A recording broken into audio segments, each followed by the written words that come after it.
안녕하십니까. 캡스톤 디자인 소프트웨어 설명을 맡게 된 모아스의 김현중입니다. 목차에 대해서 설명드리도록 하겠습니다. 인공지능 로봇 출입문 순서대로 설명드리도록 하겠습니다.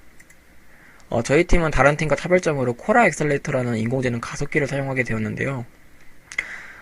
이 인공지능 가속기가 왜 좋은지, 왜 사용을 했는지, 그리고 어떻게 사용할 수 있는지에 대해서 설명드리도록 하겠습니다. 인공지능 부분에 대해 설명드리도록 하겠습니다. 먼저 코라 엑셀레이터 지침서를 가져왔습니다. 텐서플로우 모델을 이용해서 트레이닝을 시켜주는데 이때 중요한 점이 있습니다. 모든 인공지능 모델을 사용할 수 있는 것이 아니라 정수용어로 연산 가능한 트레이닝 모델을 가져와 주셔야 합니다. 코라 엑셀레이터가 이제 프레임 확보를 목적으로 사용하는 인공지능 가속기인데 만약 부정소수점이 남게 된다면 연산하는데 오랜 시간이 걸리게 됩니다. 그렇기 때문에 정수용으로 트레이닝을 시켜주셔야 합니다.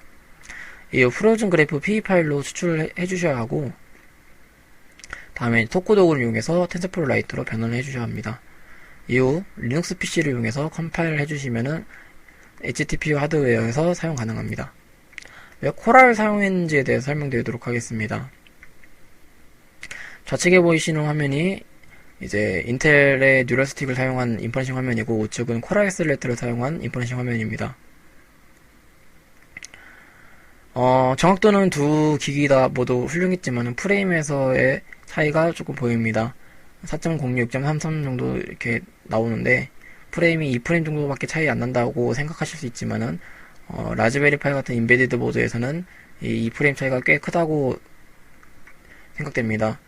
그리고 코라 엑셀레이터 같은 경우는 해상도를 조금만 조정해 주시면은 21프레임까지 확보 가능한 걸 제가 확인하였습니다. 그리고 접근성 면에서도 코라 엑셀레이터가 좀 더 용이하기 때문에 저는 코라 엑셀레이터를 사용하는 게 좀 더 쉽고 편하다고 생각합니다. 이제 트레이닝을 본격적으로 시작해 주셔야 하는데 먼저 데이터를 수집해 주시고 그리고 라벨링을 해 주셔야 됩니다. 또한 이제 이 인공지능 모델을 사용하게 되는데 SSD 모바일 내 V2 퀀텀지드 같은 경우에는 아까 말씀드렸다시피 정수용으로 연산해주는 인공지능 모델입니다.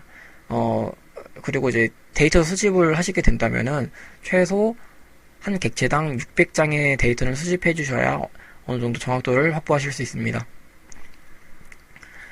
그리고 이 모델에 대해서 간략하게 한번 설명드리도록 하겠습니다. 보시게 되면은 이 화면이 이제 SSD 모바일넷 V2 퀀텀지드 코드인데요. 먼저 보시게 된 코드는 이제 넌클래스입니다. 넌클래스는 이제 저희가 분류할 객체의 수를 여기다가 입력해 주시면 됩니다. 나머지는 건드리지 않았고요. 이제 내려가시다 보면 배치 사이즈가 있습니다. 배치 사이즈 같은 경우에는 6으로 설정해 주었고 이후 이제 넘 스텝은 저희는 20만으로 해 주었습니다. 그리고 넘 이그앰플은 1483으로 지금 되어 있습니다. 그리고 지금 이렇게 보시면 경로들이 있는데 지금 제일 중요한 경로가 지금 이 체크 포인트입니다. 트레이닝 하다가 도중에 컴퓨터가 꺼지게 되면은 다시 처음부터 트레이닝 하게 되는 불상사가 발생하게 됩니다. 그런 일을 이제 방지하고자 중간중간 자동 저장을 하게 됐는데 만약 트레이닝 도중에 컴퓨터가 꺼지게 되면은 이 모델 CKPT 파일을 기점으로 해가지고 다시 트레이닝을 시작하실 수 있습니다. 인공지능 트레이닝을 하게 되는데 파라미터 좀 중요한 것들에 대해서 좀 설명드리도록 하겠습니다. 제가 가장 중요하게 여기는 거는 이제 에폭이랑 이 배치 사이즈인데요. 에폭은 전체 데이터셋에 대해 한번 학습을 완료한 상태를 의미하며 배치 사이즈는 샘플의 사이즈, 즉 나눠진 데이터셋을 의미합니다. 그러나 이 코드에서는 에폭에 대한 설정할 수 있는 것은 없었습니다. 그러나 이제 스텝을 설정해 줄 수가 있었는데 이 스텝 같은 경우에 이런 수식을 이용해서 스텝 값을 구할 수 있습니다. 지금 이 코드에서는 지금 20만 그리고 1483 그리고 6으로 설정되어 있기 때문에 대입을 하게 되면은 에폭 값도 저희가 확인할 수가 있습니다. 트레이닝을 완료하게 되면은 이제 다시 텐서플로우 라이트로 변환을 해주셔야 합니다.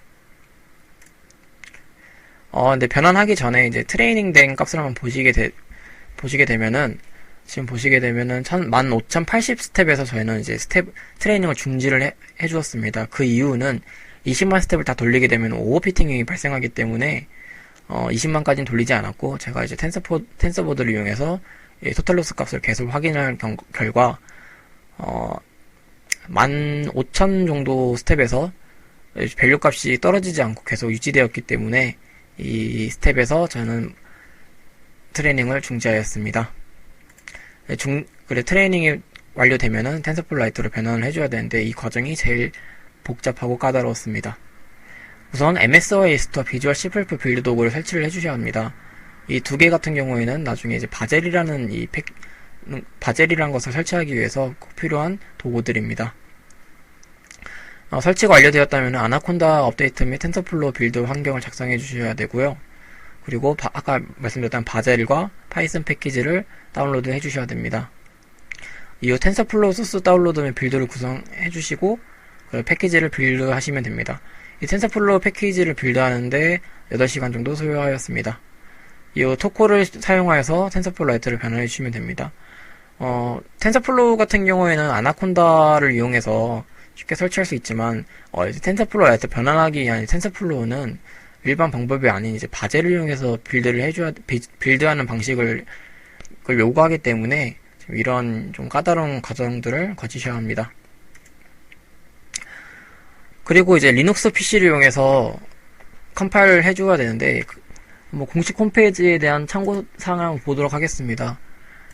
시스템 요구사항이 나와 있는데 데비안 6.0 이상의 64비트 버전 파생물이 필요하다고 합니다.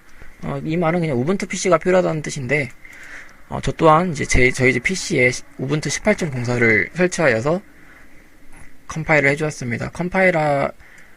커맨드를 이렇게 입력을 하게 되면은 자동으로 컴파일이 완료가 됩니다. 이후 이제 제가 인퍼런싱을 해서 확인을 해보았는데요. 이제 인퍼런싱 코드를 한번 살펴보도록 하겠습니다.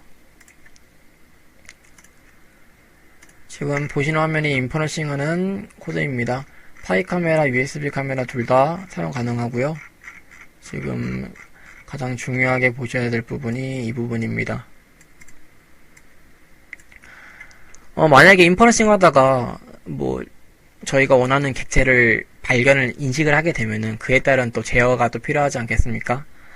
그렇기 때문에 저는 이 클래스별로 오브젝트 1, 2, 3, 4에다 저장을 해주었습니다. 그리고 스레드를 이용해서 만약 스코어, 즉 정확도가 80%보다 높은 시리얼이 발견이 됐다 하면은 파이어베이스를 이용해서 시리얼 값을 저장을 해주고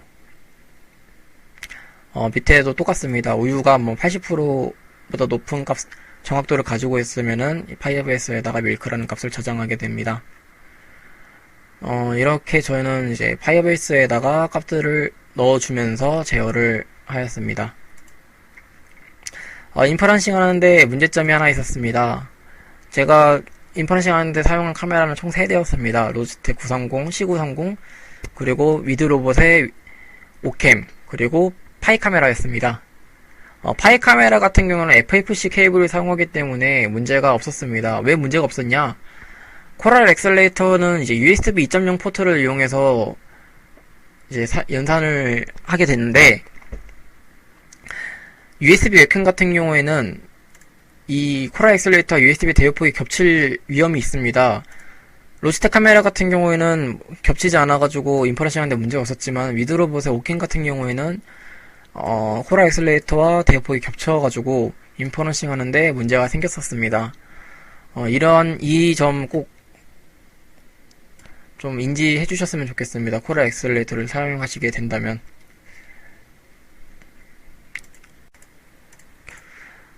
로봇 소프트웨어에 대한 설명 시작하도록 하겠습니다. 저희는 아두이노와 라즈베리 파이 보드를 사용하였고, 아두이노와 라즈베리 파이는 시리얼 통신, 라즈베리 파이와 안드로이드는 파이어베이스를 사용하였습니다.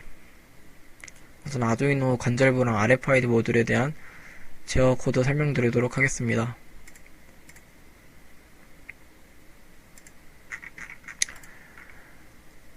먼저 보시게 될 코드는 RFID와 관절부 코드인데요. 이 두 개의 라이브러리는 RFID 모드를 사용하기 위한 라이브러리입니다. 그리고 이거는 이제 서브모터에 대한 속도를 제어하기 위한 라이브러리입니다. 밑에 보시게 되면은 이제 시리얼 통신을 하기 위한 보더레이트를 설정해주고 RFID 모델도 사용하기 때문에 설정해 주었습니다. 그리고 서브모터의 핀들을 설정해주고 초기 엔코더 값을 설정해 주었습니다. 이제 보이드를 부분을 보시게 되면은 먼저 RFID에 관련된 코드입니다. RFID에 카드를 접촉하게 되면은 C라는 값을 시리얼 통신을 통해서 라즈베리 파이에 넘겨주게 됩니다. 밑에 있는 코드는 정반대입니다. 라즈베리 파이에서 아두이노로 차 타입의 데이터를 보내면은 그 데이터에 맞는 제어들을 하게 됩니다. 다음은 로드셀 부분입니다. 로드셀을 사용한 이유는 상품이 차감되고 추가되는 것을 구분짓기 위해서 로드셀을 사용하였습니다. 즉 로드셀에서 현재 값이 그 전에 있는 값보다 작아지게 되고, 그리고 인퍼런싱 화면에서 인지가 되면은 상품이 차감되게 하였습니다. 로드셀은 HX71이라는 컨버터를 사용하였습니다. 이제 라즈베리 파이에 대한 설명 시작하도록 하겠습니다. 우선 저희는 라즈베리 파이를 사용하기 위해서 파이썬 언어를 사용하였고 버전은 3.7이었습니다. 사용한 모듈은 이와 같습니다. 좀 더 설명을 쉽게 하기 위해서 코드들을 좀 분할해 놨습니다. 먼저 첫 번째 코드를 보시게 되면은 이 코드는 이제 상품이 추가되고 그리고 아두이노에 대한 제어 코드입니다. 먼저 이제 아두이노랑 통신을 하기 위해서 포트랑 보더레이트를 설정해 줍니다. 그리고 파이어베이스의 통신도 있기 때문에 파이어베이스 주소도 설정해 줍니다. 그리고 이제 파이어베이스의 광고 이미지를 저희가 넣어줘야 되기 때문에 이제 스토리지 폴더를 사용하기 위해서 이러한 모드를 사용하였습니다. 그리고 컨피그라는 변수에다가 웹키, 프로젝트 아이디, 데이터베이스 주소, 그리고 스토리지 주소, 그리고 프로젝트 아이디, 그리고 뭐 아이디 또 다른 아이디들도 여기다가 넣어주었고, 밑에 보시게 되면은 이제 파이브에서 읽어야 될 폴더들을 여기다 설정해 줬습니다. 밑에 보시게 되면은 만약에 페이먼트 스태츠 폴더에 P라는 값이 들어오게 되면은 아두이노에 P라는 값을 보내게 됩니다. 그러나 만약에 이 P라는 값만 보내게 되면은 이 스태츠 폴더에는 P라는 값이 계속 남아지게 될 것입니다. 그렇기 때문에 아두이노에 P라는 값을 보내게 되면은 바로 L이라는 값을 넣어주어서 변경하도록 하였습니다. 밑에 코드 또한 동일합니다. 그 다음으로 보시게 될 코드는 상품이 추가하는 코드입니다. 인퍼런싱 했을 때 시리얼이란 코드가 파이어베이스에 들어가 있고, 그리고 H라는 값이 들어가 있고 1이라는 값이 들어오게 되면은 스토리지 폴더에 추천 광고 이미지를 넣어주게 됩니다. 그리고 상품에 대한 정보들을 장바구니에 추가하게 됩니다. 이 부분에 대한 코드는 광고 이미지를 제외하고 상품의 정보들만 넣어주는 코드입니다. 이러한 코드를 제가 또 분할한 이유는 작년 작품에서 추천 광고를 소비자들이 켜고 끄고를 할 수 있게끔 만들면 좋을 것 같다라는 의견이 있어서 그 의견을 수용하여서 제가 따로 분할을 해놨습니다. 다음 코드는 이제 아두이노에서 라즈베리 파이로 카드가 찍혔을 때 C라는 값이 들어오게 되면은 결제가 완료됐다라는 mp3 파일을 실행하게 되고 파이어베이스에 C라는 값을 저장하게 됩니다. 나머지 두 개의 코드는 로드셀 관련 코드입니다. 만약에 로드셀에서 현재 값이 그 전에 있는 값보다 작아지게 되면 L이라는 값을 보내게 됩니다. 이 L이라는 값을 보내게 되면은 파이어베이스에 L이라는 값을 또 넣어주게 되고, 이 L이라는 값이 들어오게 되면은 장바구니에 있는 상품을 차감하게 합니다. 차감하는 이 코드는 먼저 그 장바구니에 있는 폴더에 대한 값들을 딕셔너리 구조로 재구성합니다. 그리고 밸류 값을 이용해서 키값으로 이루어진 리스트를 만들게 되고, 그리고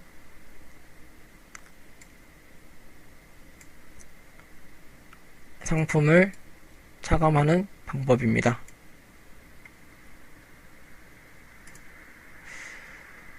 그리고 이제 다음 코드는 이제 작년에 사용했던 코드인데요. 지금도 이 코드를 사용할 수 있기 때문에 한번 설명해 드리도록 하겠습니다. 바코드를 이용해서 이제 상품을 추가하는 코드인데, 먼저 저희는 이때 엑셀 파일이 있었습니다. 엑셀 파일에 상품에 대한 정보들이 입력되어 있었습니다. 그리고 바코드 코드를 스캔을 하게 되면 엑셀 파일에 또 바코드에 대한 번호들이 있기 때문에 그 번호랑 매칭을 시켜서 그 상품에 대한 값을 파이어베이스에 또다시 저장하는 방법입니다. 현재는 이제 쿠폰 발급할 때만 바코드를 스캔하게 되고, 그 이후에 장바구니에 추가되는 방법은 이제 카메라로 대체하였기 때문에 현재 사용하는 코드는 이 할인 스캔만 사용하고 있습니다. 여기까지가 이제 로봇에 관련된 소프트웨어 설명이었고, 이제 다음으로 넘어가서 로봇의 출입문에 대한 코드 설명하도록 하겠습니다. 출입문 소프트웨어 설명 시작하도록 하겠습니다. 통신은 아까와 같은 이제 시리얼 통신과 파이어베이스를 이용하였습니다. 우선 아두이노 코드 살펴보도록 하겠습니다. 출입문 개폐하는 코드입니다. 출입문 이제 입구 쪽에 센서와 그리고 라즈베리 파이에서 P라는 값이 들어오게 되면은 출입문이 열리게 됩니다. 그리고 이후에 나가는 쪽에 또 적외선 센서가 부착되어 있는데, 센서가 감지가 되면은 출입문이 닫히게 됩니다. 다음은 영수증 프린터에 대한 코드입니다. 셋업 부분에는 저희 영수증 양식에 대해서 설정을 해주었습니다. 그리고 이제 어떤 것을 구매하였는지에 대해서는 라즈베리 파이가 판단을 하고, 즉 구매한 상품 정보를 아두이노로 넘겨줍니다. 그리고 그거에 대한 정보를 영수증 프린터가 출력을 하게 됩니다. 아두이노에서 출력하게 됩니다. 라즈베리 파이에 대한 코드 살펴보도록 하겠습니다. 라즈베리 파이는 파이썬 3.6 버전을 사용하였고, 모듈은 파이어베이스와 시리얼 모듈을 사용하였습니다. 출입문 라즈베리 파이 코드 또한 제가 따로 분할을 해놨습니다. 설명하기 쉽게. 우선 아두이노 포트와 그리고 보드레이트를 설정해주고, 파이어베이스 주소도 설정해줍니다. 그리고 도어도 폴더에 있는 값을 2라는 변수에 저장하고, ARD 리드라인 폴더라는 값을 C에다 저장했습니다. 리드라인 폴더에 리드라는 값이 들어오게 되면은 아두이노에서 들어오는 신호를 읽을 수 있게 해놨습니다. 그리고 D라는 값이 들어오게 되면은 도어 폴더에 디텍트라는 값을 보내게 됩니다. 그리고 아두이노가 한 번만 읽을 수 있게끔 리드라인 폴더에 노리드를 보내주었습니다. 그러면 안드로이드에서는 이제 디텍트라는 값을 읽게 되고, 그리고 이제 출입문을 열지 닫을지에 대한 여부를 판단합니다. 그리고 만약 열 것이라고 하면은 이제 오픈이라는 값을 아두이노에 파이어베이스에 보내주게 되고, 그리고 저는 그 오픈이라는 값을 읽어서 아두이노에 P 값을 보내서 출입문을 열 수 있게 하였습니다. 다음은 이제 영수증 프린트에 대한 코드입니다. 보시는 것과 같이 결제를 하게 되면은 J라는 값으로 이제 페이먼트 스태츄 폴더에 J라는 값이 올려지게 됩니다. 그러면은 그 J라는 값이 들어오게 되면은 저는 우유가 뭐 상품이 몇 개 담겼는지 판단하고 그거에 대한 정보를 아두이노로 넘겨주게 됩니다.